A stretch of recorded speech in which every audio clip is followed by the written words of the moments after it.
Recording to the cloud. So we're doing this a little differently this time because Thea's here. We're hanging out. And we're very relaxed here in the Circle of Redwoods.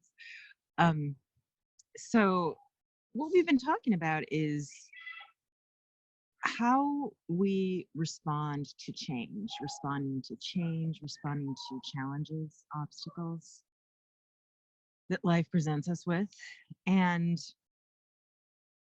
recognizing that something helpful to inform one's experience in reacting to change is to recognize that this is either intended to be a school, or there's certainly opportunities to learn and grow from these experiences, and that it makes it much easier to move through without resistance, as much resistance, or to move through with more grace, to move through with more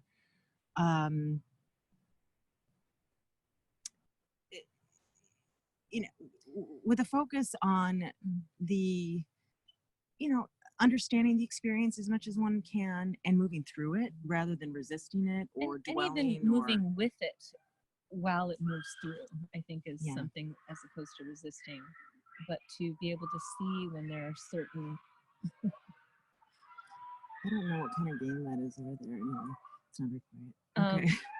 When there are these obstacles or challenges that come into our lives that are pushing us into areas that are more uncomfortable or unknown, how to sort of listen to the signals, listen to the current that's moving with you, and use the current to continue your movement wherever it is your goals are or destinies, as opposed to trying to turn around in the current, as opposed to pushing past it. Or get, I don't know, I'm losing the analogy, but no, I agree. I mean, which allows for a bit more harmonious, enjoyable moving down. You also have the opportunity in that then to find your true path. I mean, that's, it rarely looks exactly like you thought it was going to look like, right? Yeah. And so to be open to the possibility that you're being redirected in a ultimately a positive way, if you can just kind of work with it, Right. That what comes to you is of a good nature, and you are to find ways to work with it. Yeah. To continue your becoming. Yeah, right. And even the things that come to you of a bad nature, we can speculate that will assist our growing as well. Well, that's right? what I'm saying. I don't know if depending on how we respond to it. How right? we respond and to it, I identify think, and recognize is what makes it good or bad, more than it. Maybe that's what I'm just wondering. It's like everything that comes up is there to show you something. For now, sure. It may be that you veer a little bit away out of that sector. Maybe it shows itself, so you can go, oh, I need to reroute a little bit like this. But that everything that comes is of a nature that is there for you to see and to utilize it, right? Is Absolutely. I think what you're saying. I mean, I don't think we're here by accident. Let's put it that way. So, or you can choose to live that way. Good luck. If you think that this is just an accident, I don't know, whatever works for people.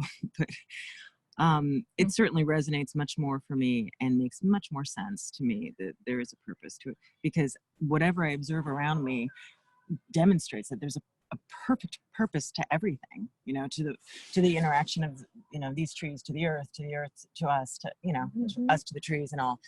It's a pretty perfect design. So the idea that we're, some accidental, blip in it, it sounds ridiculous. But anyway, it is. It's like the most make-believe fairy tale right? Like Mhm. that doesn't make sense. That sounds like fiction. Anyway, so we're getting off on a tangent. A little bit. So it started with, how did we start this? That there's Just finding about grace in the movements and how we change of respond to life. change, Mhm. basically, right? And what can help us, what can inform us. Well, and we can take that to an analogy of birth a bit. I mean, it's Interesting. a little bit like, here comes the next phase. It's uncomfortable and difficult, and the only And way scary, a little and scary, scary right? because you don't know. It's I think, what did I say last conversation we had was, it's unbelievable that the spaces that you're being asked to go into, you don't have a reference for it. You don't have anything that you can liken to it. And then still, the only way through it is to unfold a little more. Well, the only way through it is forward. That's the main thing. Forward, It's like, but the forward, it comes with a pushing. There is a pushing, right? yeah. And there is a contraction, there's right? there's a contracting, but simultaneously there's an opening. There's a letting go in the contracting. So Right. it's, you're having both those forces at the same time, Right. practically, Right. right? This and this. Right. I'm trying to move it so that the light's moving so that it's pretty light, but it's kind of like you can't see Blinding. us at all. Oh, look, Hey, there look what I am. happens there when I do that and move it slightly. Let's Okay. see. Let me move. Whoops.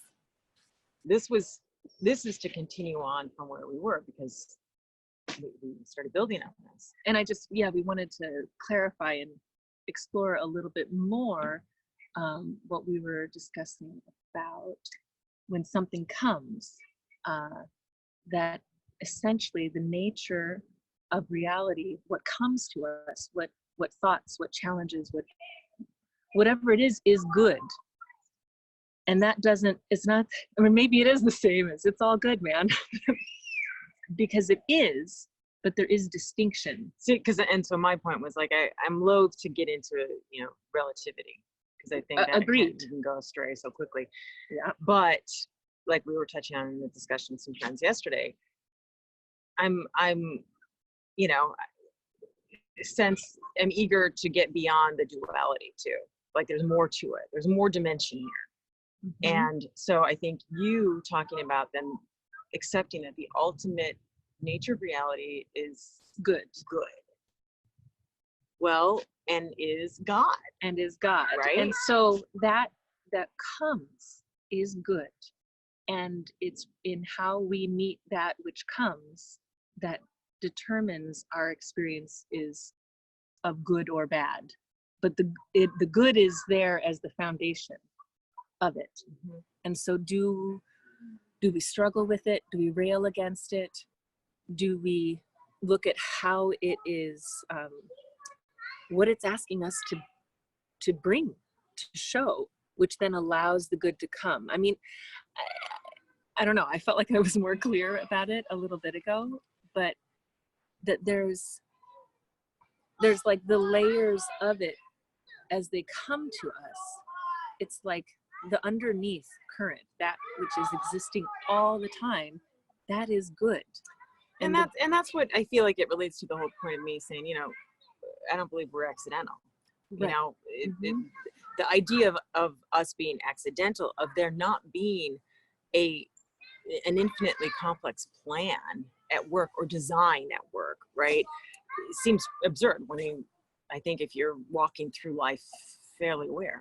I mean, and then if we even think of just an ultimate-ish plan being the macro of the microcosms that we're living in every moment. Yeah. I mean, it all contributes. It's all part of it. It's in existing on so many levels and layers within ourselves, within our stages of development, of humanity's development, within every, and all.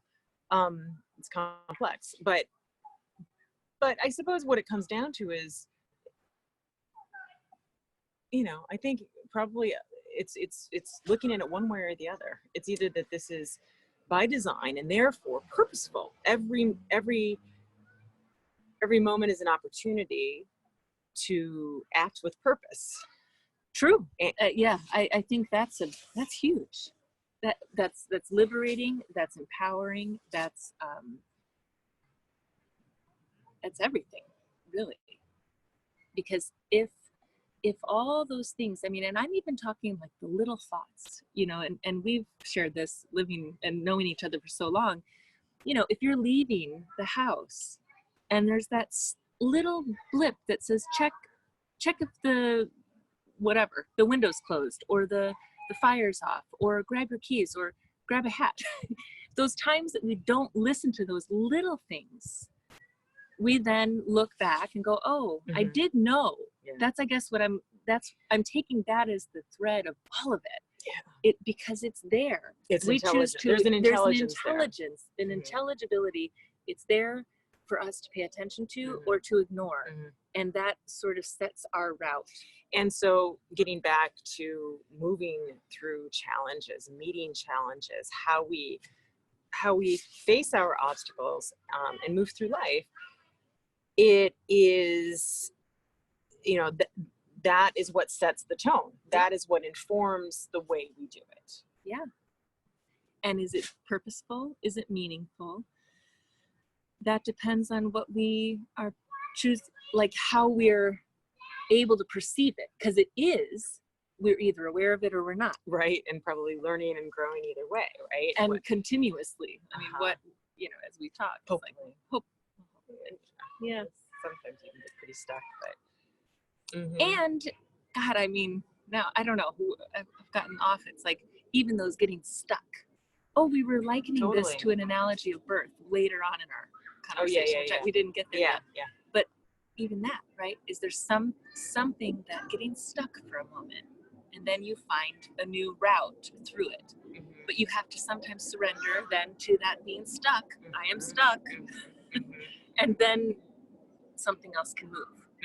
Or you can get back into the movement or be picked up by the movement. Well, because, you know, a theme that has come up in other discussions I've had recently is just that everything is moving. And so it's when we try to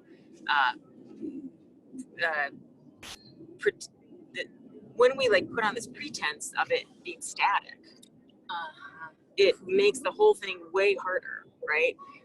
It's always moving. And so we just have to, I mean, it always gets down to the platitudinal, you know, trite cliches, but you know, it's there's like truth in those. They're here for a reason. But that's the going with the flow. And you know, I don't mean it in that way. Well, here's the thing though, as you were saying, being static, being without movement, that's what creates the static. And what earlier in some conversation we were having, I was thinking that's part of talking about the birth or the moving through obstacles, the unfolding or the shucking off of that which is staticky, like those little pieces that aren't in the flow. The more we let go of those with less and less of our own resistance to them being let go, the freer we are in that flow, the more strong the current is and the clearer it is, whatever it is, how we're moving or. Totally. Well, that's also, you know, it's casting away expectation, right? Of what one thought it was going to be, look like, or whatever. You know, that's one thing, is being able to do that quickly. It makes you get through things a lot more quickly, you know, and more easily, I think, with less resistance. But also it strikes me to then bring up the importance of then what foundational principles are you holding on to? Because we have to hold on to something, right, to get us through whatever it is. So what is the foundational principle that allows you to just, with grace, with dignity, with courage, with faith, that's the biggest part of it, right? With faith. So those are the foundational principles. Right. I mean, you could, like in every religion has these tenets of ways of being that you hold on to. And so those are the framework, those are the structure, that's like the bones, of course, of it all for everything else to work around. Exactly. But you know, those can stop losing the words can stop losing their meaning, right? And And they that's the do. problem with organized religion. And that's why there are aspects that we've had conversations. It's like we're in a time of developing a new language. Right. Language is constantly moving because things Right. start to mean different things when they Right. lose their root to the meaning. So sometimes we have to find ways to revitalize those meanings. Right. Because even Right. and even maybe it's just bringing the depth and breadth of these things to go with the flow. What is, I mean, all these phrases, The Tao, right. they're all in it. So Sorry. it's kind of funny I'm to see in I both of us there.